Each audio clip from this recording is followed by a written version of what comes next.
everyone. How's your day going? I hope that it's going well, and I hope that you're doing great today. If you're not, that is totally fine. All emotions are accepted here. If you're listening to this in the start of the day, good morning. If you're listening to this at the end of the day, good evening. And if you're listening at any other part of the day, I hope that this helps you relax, and I hope that this helps you kind of take some time for yourself and kind of let yourself let go of the worries, let go of the stress, and just relax with me.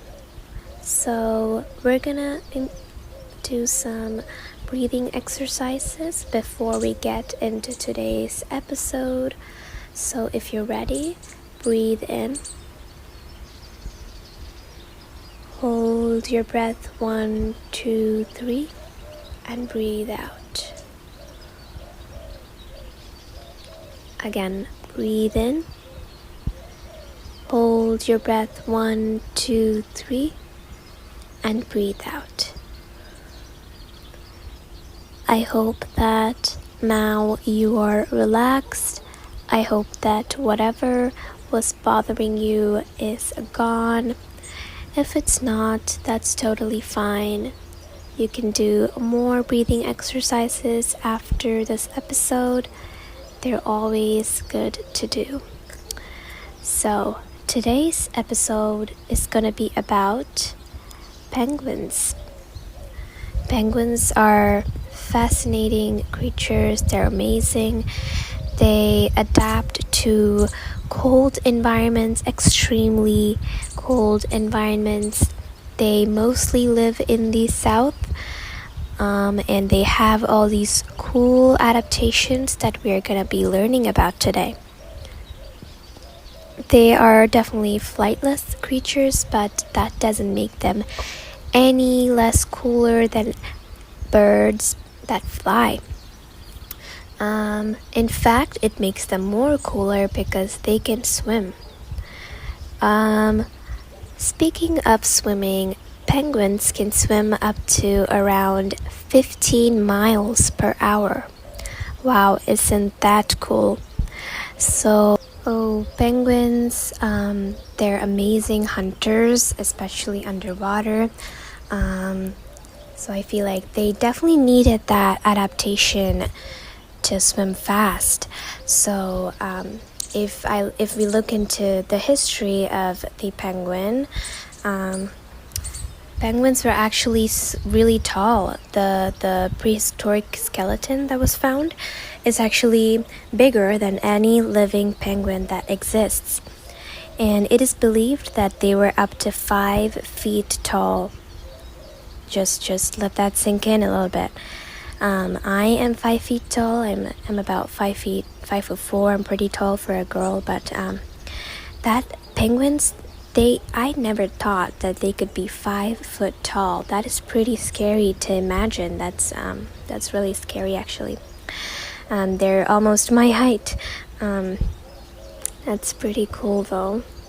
They must have their own reasons why they kind of were very tall. That's probably an adaptation to maybe hunt their prey, or maybe to ward off predators. I don't know, but now penguins are definitely not that tall. Oh my god. Sorry guys. It's like 5 a.m. here, and I'm alone in the house, and something just fell without any warning or reason, so that's pretty creepy. Anyways, let's continue. Let's not hope that was nothing more than the wind. Anyways, the collective name for a group of penguins is called colonies or rookery. That's pretty cool.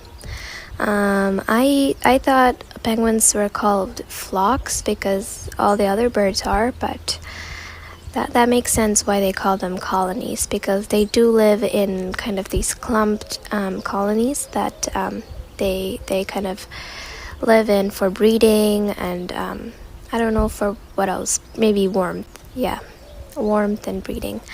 So that makes sense. But I don't know what rookery means, but it's nice to say. I like that word. So anyways, speaking of warmth, that's very important, especially in the habitats that penguins inhabit, which are extremely cold. They usually move in large groups to keep them warm. So now we know why they move in large groups, to keep them warm. That I feel like another unique characteristic of penguins is the colonies. So if you ever stumble upon a penguin documentary, don't forget to note that penguins are called colonies if they're in groups. So remember that. So our next fact is about their swimming abilities, or I would say jumping out of water abilities. So penguins can jump 6 feet out of water. Isn't that crazy? I don't know why they do that, but they must have their own reasons. Maybe to bring their fish outside faster or not nearer to land. Maybe to kind of get out of the water soon. I don't know, but that's pretty cool that they can jump pretty high. So moving on, we have facts about their skin. And penguins have insulating layers of air, skin, and blubber. Wow, I didn't know that. I only thought penguins had fat and fur and skins. But I don't know how you distinguish blubber from skin. But I know whales have blubber. But that's pretty cool. That makes sense why they have layers and layers of skin, because they do need to stay warm. Keep moving in colonies keeps them warm, but they have to regulate their own body temperature. They have to regulate their own warmth. So that's pretty interesting. Anyways, moving on to the different species of penguins. There are 17 species in the whole world, and the most commonly recognized is the emperor penguin. If you've seen the emperor penguin, it kind of has this kind of orange-ish kind of tinge in its head, I think. I might be wrong, because sometimes penguins can be hard to distinguish from each other, from each species, because they all have these kind of distinctive black and white fur, and you can really see which one's which. But emperor penguins, they kind of have this orangish tinge near their cheeks and like the neck area, near their head. So that's one way you can distinguish them. They're definitely not born with that orangish tinge. Okay, I cannot pronounce orangish.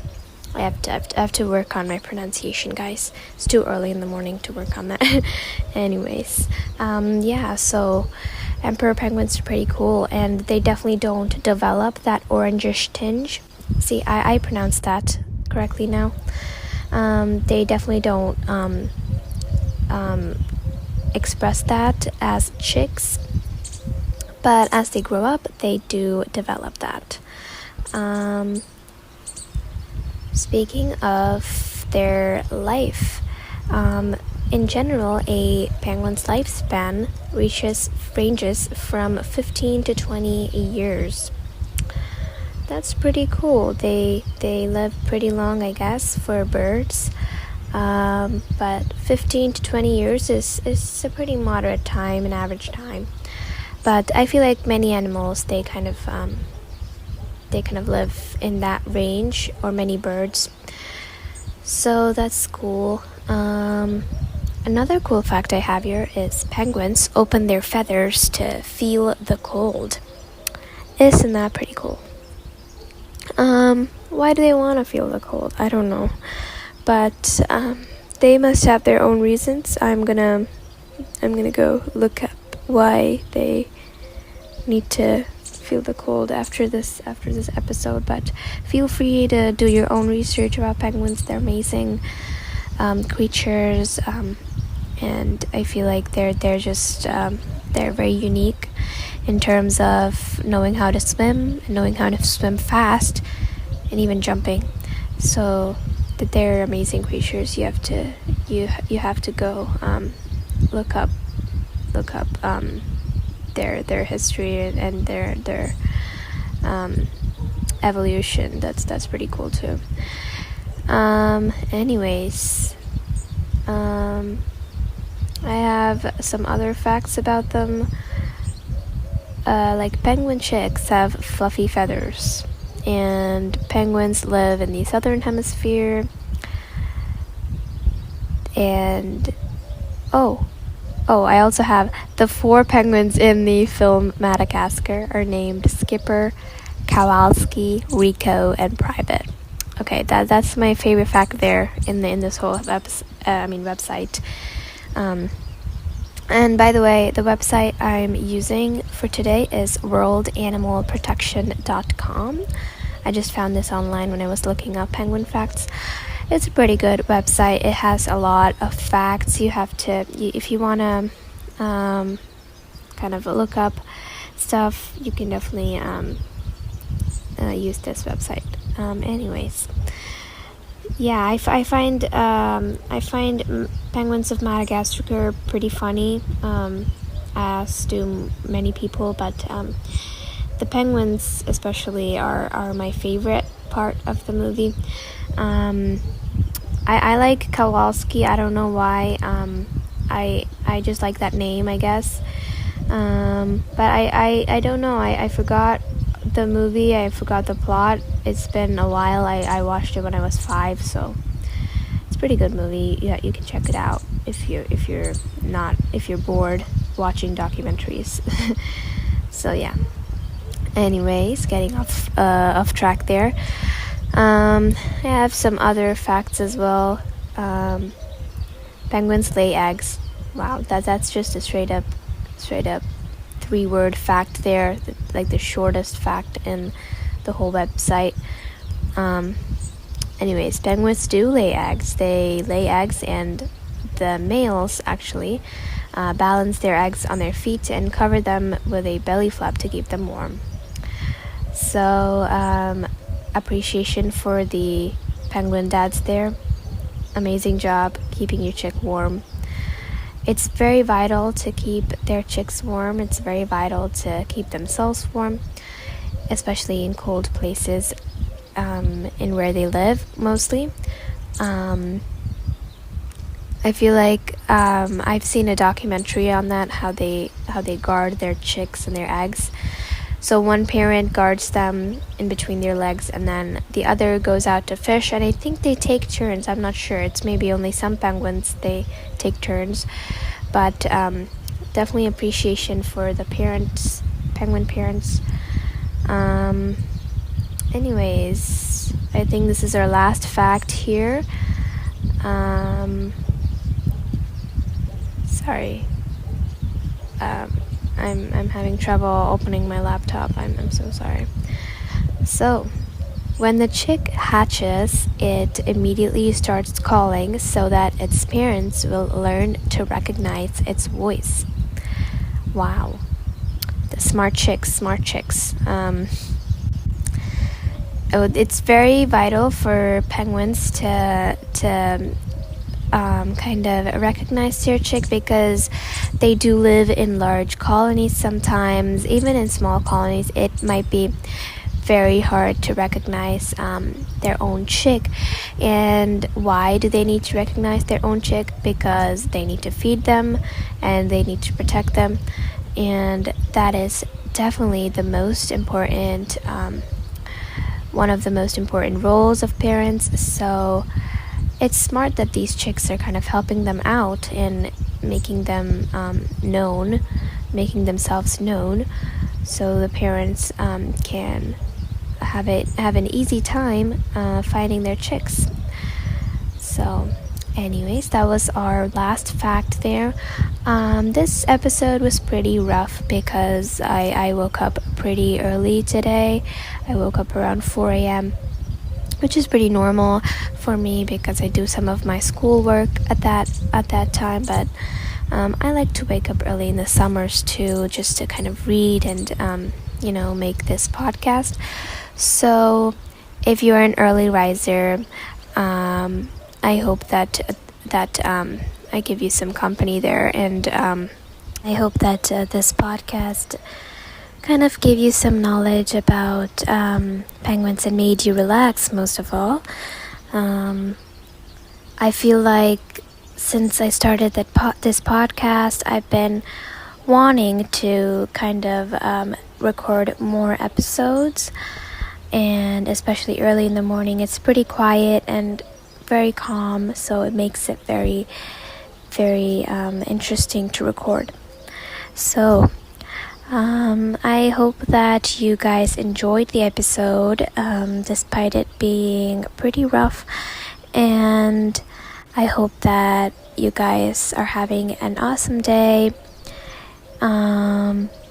I hope you leave a review and message me on Instagram at early_bird_weekly_podcast. I will see you guys in the next episode. Goodbye.